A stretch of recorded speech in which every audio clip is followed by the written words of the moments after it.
Hi అండి, నమస్తే. Welcome to my channel. చిన్నపిల్లలకి దిష్టి తగలకుండా పెట్టే సాదు బొట్టు తయారు చేసుకోవడం ఎలానో ఈ రోజుటి వీడియోలో తెలుసుకుందాం.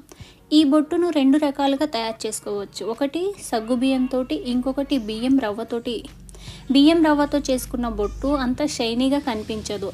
సగ్గుబియ్యంతో చేసే బొట్టు బాగా షైనీగా ఉంటుంది. ఈరోజు మనం సగ్గుబియ్యంతో ఈ బొట్టును ఎలా తయారు చేసుకోవాలో తెలుసుకుందాం.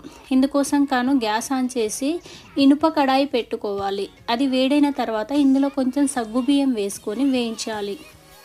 బయట కెమికల్స్ వాడిన ఈ బొట్టును యూజ్ చేయడం వల్ల బేబీకి చాలా స్కిన్ ప్రాబ్లమ్స్ అనేవి వస్తూ ఉంటాయి. అలా కాకుండా కొంచెం ఓపిక తెచ్చుకొని ఈ బొట్టును ఇంట్లోనే ప్రిపేర్ చేసుకుంటే చాలా మంచిది. మనం ఇంట్లోనే తయారు చేసుకుంటున్నాం కాబట్టి ఎలాంటి టెన్షన్ లేకుండా ఈ బొట్టు అనేది మన బేబీ స్కిన్ మీద పెట్టవచ్చు.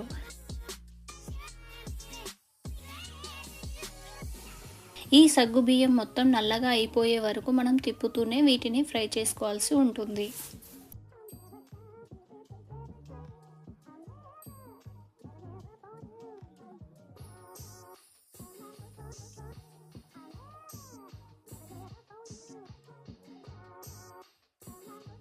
ఈ సగ్గుబియ్యం ఇలా నల్లగా మాడిపోయిన తర్వాత ఇప్పుడు స్టవ్ ఆఫ్ చేసుకొని ఈ కడాయిని పక్కకు పెట్టుకోవాలి.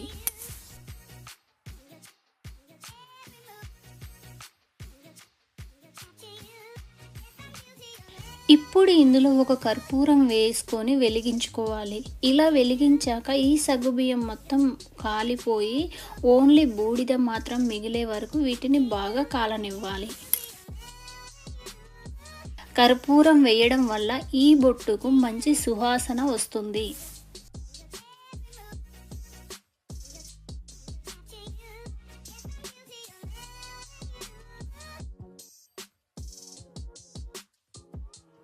ఇలా వీడియో క్లిప్లో చూపిస్తున్న విధంగా మన సగ్గుబియ్యం మొత్తాన్ని ఇలా మనం బొగ్గులాగా కాల్చుకోవాలి.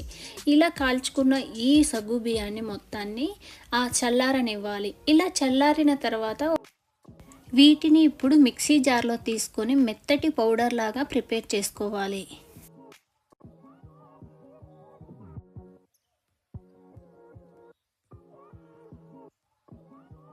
ఇప్పుడు ఈ పొడి మెత్తగా లేకుంటే జల్లించుకోవాలి. లేదంటే అలానే ముందుగా తీసుకున్న కడాయిలో వేసుకొని కొన్ని వాటర్ పోసుకొని ఉండలేమి లేకుండా కలుపుకోవాలి.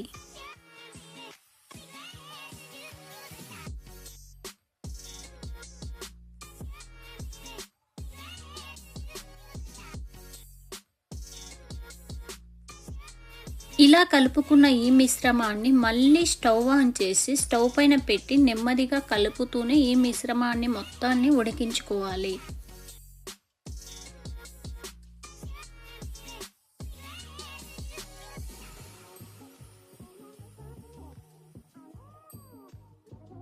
ఈ మిశ్రమం మొత్తం ఉడికి దగ్గర పడే వరకు మనం కలుపుతూనే ఉడికించుకోవాలి. ఇలా ఒక 10 నిమిషాలకు ఈ బొట్టు అనేది తయారవుతుంది.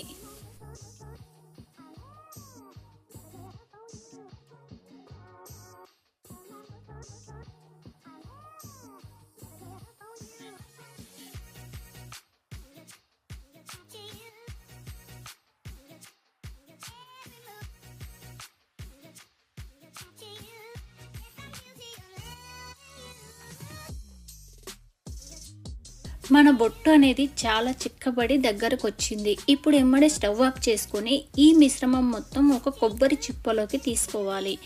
ఈ మిశ్రమం మొత్తం ఉండే కొద్దీ చాలా చిక్కగా అవుతుంది. ఈ బొట్టును ఒక 2-3 రోజుల పాటు ఎండ పెట్టుకోవాలి. లేదంటే పై లేయర్ మొత్తం బూజులా ఫామ్ అవుతుంది. ఇలా 3 రోజులు ఎండిన ఈ బొట్టును తల్లిపాలతో కానీ లేదంటే మంచి నీటితో కానీ వేలు తడుపుకొని కొద్దిగా సాదిన తర్వాత ఆ బొట్టు అనేది పెట్టాలి. ఇలా ఇంట్లోనే ఎలాంటి కెమికల్ యూజ్ చేయకుండా బొట్టు తయారు చేసుకుంటే చాలా మంచిది. ఈ వీడియో మీకు నచ్చిందా? అయితే లైక్ చేయండి, షేర్ చేయండి, సబ్స్క్రైబ్ చేయండి. అలాగే మీ ఫ్రెండ్స్, ఫ్యామిలీ, రిలేటివ్తో షేర్ చేసుకోండి. Thank you for watching. Keep smiling. Bye bye.